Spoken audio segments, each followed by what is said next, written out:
గాక. క్షమించండి అయ్యగారు, మీ సంఘంతో చిన్న సాక్ష్యం చెప్పుకొని ఎప్పటి నుంచి నేను పాడుకుంటున్నాను. ఈ యొక్క అవకాశం దేవుడు ఇచ్చినందుకు దేవునికి స్తోత్రం కలుగును గాక. హల్లెలూయా.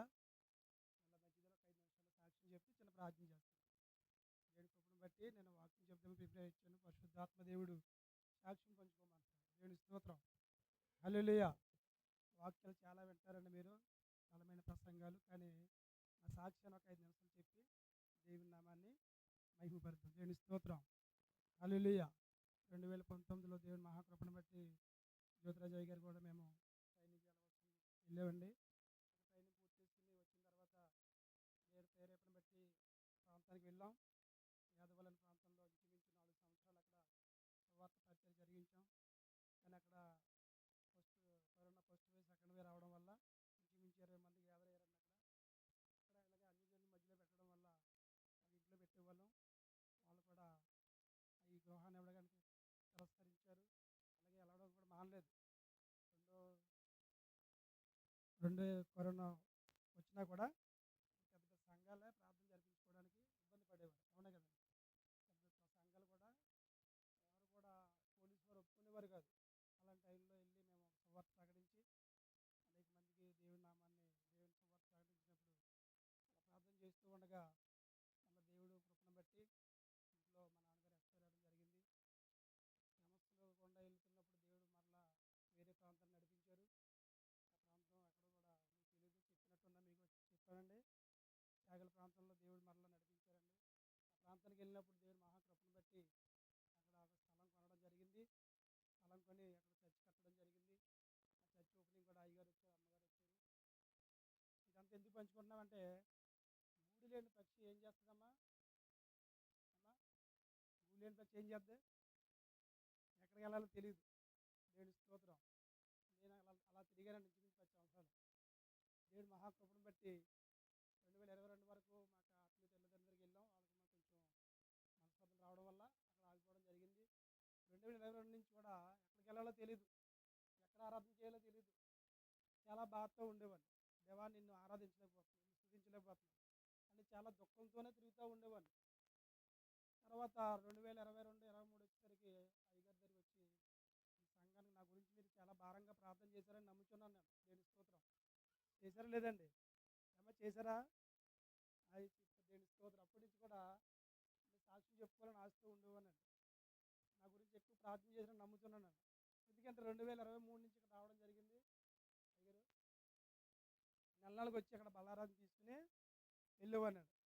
దేవుడిని అడిగేవాడిని, అయ్యా చిన్న మందిరం నాకు చిన్న మందిరం నా మందిరంలో నేను నువ్వు ఇచ్చిన మందిరంలో నిన్ను ఆరాధించుకోవాలని దేవుడిని అడిగేవాడిని. దేవుని స్తోత్రం. అలాగే 2 సంవత్సరాలు రావడం జరిగింది. 2 సంవత్సరాలు దేవుడు ఏం చేయడండి? ద్వారం తెరిచాడు. దేవుని స్తోత్రం. ఏం చేయడం? దేవుడు అద్భుతమైన కార్యం చేశాడు. దేవుడు మహాకృపను బట్టి 2024లో అక్కడ త్యాగల ప్రాంతంలో అన్ని జిల్లాల మధ్యలో ఒక స్థలం తీసుకోవడం జరిగింది. 2024, 20 వచ్చేసరికి దేవుడు గొప్ప మందిరం ఇచ్చాడు. దేవుని స్తోత్రం. హల్లెలూయా. ఎందుకంటే దేవుడిని నమ్ముకునే దేవుడు ఎప్పుడు కూడా విడిచిపెట్టడు. దేవుడి నామాన్ని మనం ఎప్పుడు కూడా విశ్వసించి మనం ఎప్పుడైతే ముందుకు అడిగేసామో దేవుడు ఎప్పుడు కూడా విడిచిపెట్టడు. 25లో దేవుడు కృపను బట్టి మందిరం పూర్తయింది. ఆ యొక్క ఓపెనింగ్ అయ్యగారు, అమ్మగారు అందరూ వచ్చారు. అందరికీ దేవుని స్తోత్రం. చాలా బలంగా దేవుడు ఆ ప్రాంతంలో ఆ పని జరిపించుకున్నాడు. దేవుని స్తోత్రం. దేవుడిని అడిగేవాడిని ఇక్కడ వచ్చినప్పుడు, దేవా చిన్న మందిరం ఈ ప్రభు, నాకు పెద్దది అవసరం లేదు. నా కుటుంబం, నేను నా ఇంటి వారును యెహోవా, నా కుటుంబమే కూర్చొని ప్రార్థన చేసి ఎవరు వచ్చినా రాకపోయినా అని ప్రార్థన చేసుకునేవాడిని అండి. దేవుడు మహాకృపను బట్టి పెద్ద మందిరం ఇచ్చాడు. ఇంచుమించు 100 మంది పడతారు.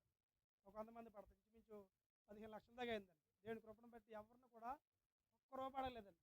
నేను ప్రభువుని అన్నాను, నేను ఎవరిని అడగను ప్రభు, నీ చిత్తమైతే ఈ పని జరిపించు, ఇది నీ పని, నువ్వు నన్ను నిలబెట్టుకుని నడిపించుకో ప్రభు అని మొండుపట్టు పట్టేసానండి. దేవుని స్తోత్రం.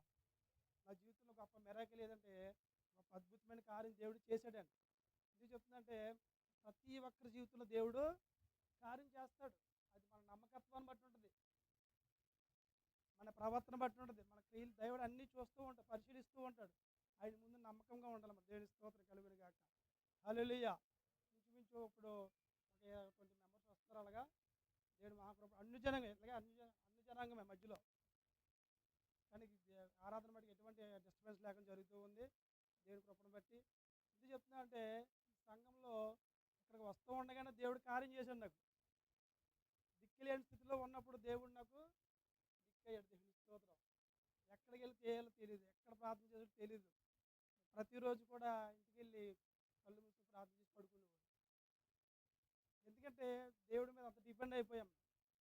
చావైనా బ్రతికైనా బ్రతికుంటే ఇక్కడికి ఇస్తే చావైతే లాభం. ఎవరైనా అపోస్తలుడైన పౌలు గారు, బ్రతికంటే నీ కొరకే బ్రతుకుతాను ప్రభా, చావైనా పర్లేదు నాకు, కానీ వెనకడుగు మటుకు నువ్వు సిగ్గుపరిచే దేవుడు కాదు. నన్ను చాలా హేళన చేశారండి, చాలా మాట్లాడేవాడు. ఏదేమన్నా నువ్వు సిగ్గుపరచు ప్రభా, నువ్వు విడిచిపెట్టవు నన్ను. అన్నే నోరులన్నీ కూడా దేవుడు ఏం చేయడండి, మూసేసాడు. దేవుని స్తోత్రం కలిగిన కాదు. దేవుడు గొప్ప దేవుడు, ఆయన సర్వశక్తివంతుడు, ఆయనకి అసాధ్యమైనది ఏమీ లేదు. సమస్తము సాధ్యమే. నమ్ముట నీ వలనైతే నమ్మువని సమస్తము సాధ్యమే. శూన్యంలో సృష్టిని సృష్టించాడు. ఆ ప్రాంతం ఎక్కడో నాకు తెలియదు. ఆ ప్రాంతానికి వెళ్ళినప్పుడు ఒక స్థలాన్ని చూపించాడు ఆయన. స్థలాన్ని చూపించినప్పుడు ఆ స్థలం చుట్టూ తిరిగి ప్రార్థన చేసేవాడిని, ఉపవాసం ఉండి 3 days ఉపవాసం ప్రార్థన చేసేవాడు. అక్కడంతా రొప్పలు చాలా చిరాకుగా ఉండేదండి. ఆ స్థలం చుట్టూ ప్రార్థన చేస్తే చుట్టుపక్కల అలాగే చూసేవాడు. దేవుని స్తోత్రం, హల్లెలూయా. చిన్న ప్రేరాలది పట్టుకెళ్ళి ఆ స్థలం చుట్టూ తిరిగి ప్రార్థన చేసుకుని వచ్చేసేవాడు. తిరిగి పిచ్చబట్టిందేమో ఇలా వచ్చి వెళ్ళిపోతున్నాడు అనుకునేవారు. దేవుని స్తోత్రం కలిగింది, హల్లెలూయా. గొప్ప మందిరం దేవుడు కట్టించాడు అక్కడ. కొన్ని ఆటంకాలు వచ్చినప్పటికీ దేవుడు ఆటంకాలను తొలగించాడండి. కరెంట్ ఇవ్వడానికి కూడా ఇబ్బంది పెట్టారు. అలాగే చాలా ఇబ్బందులు పెట్టారు అక్కడ.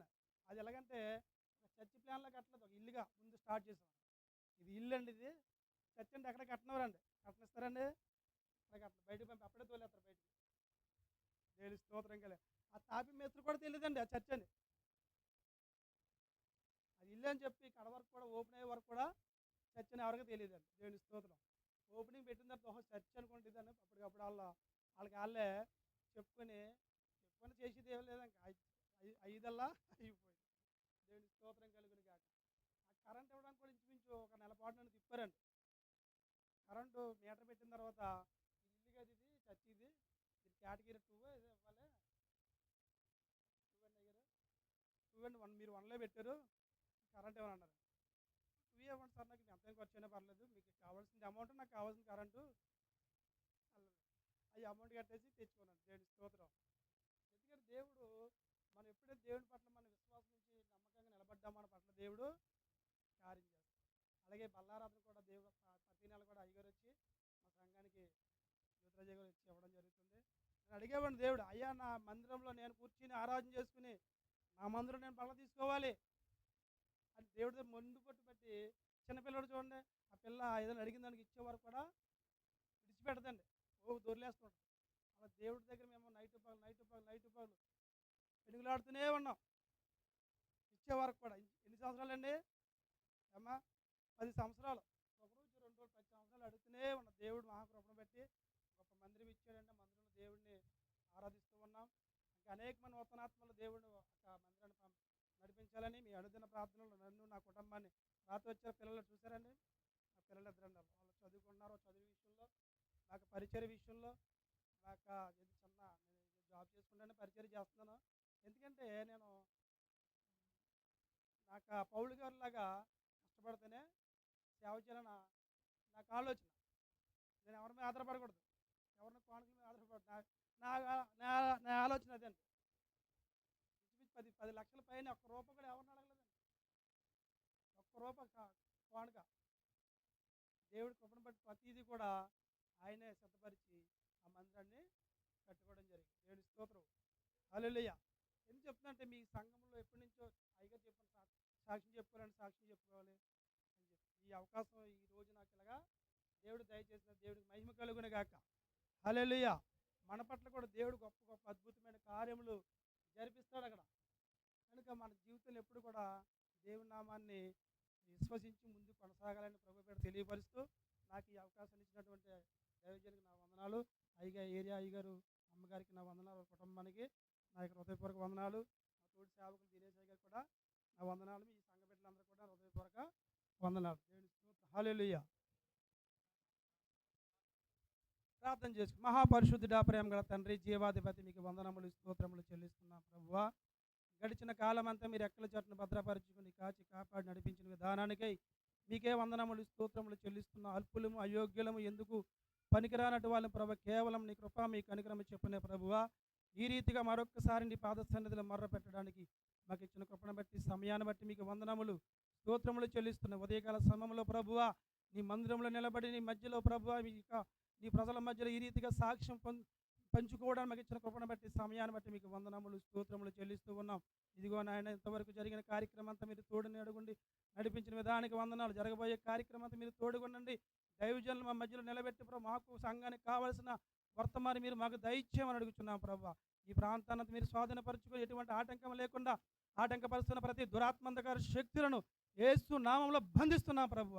మీ నామాన్ని మీరు వెచ్చించుకోమని మహిమ ఘనత ప్రభావములు మీకు మాత్రమే చెల్లించుకుంటూ యేసు పరిశుద్ధ నామం అడిగి ప్రార్థిస్తున్నాను పరమ తండ్రి. ఆమేన్.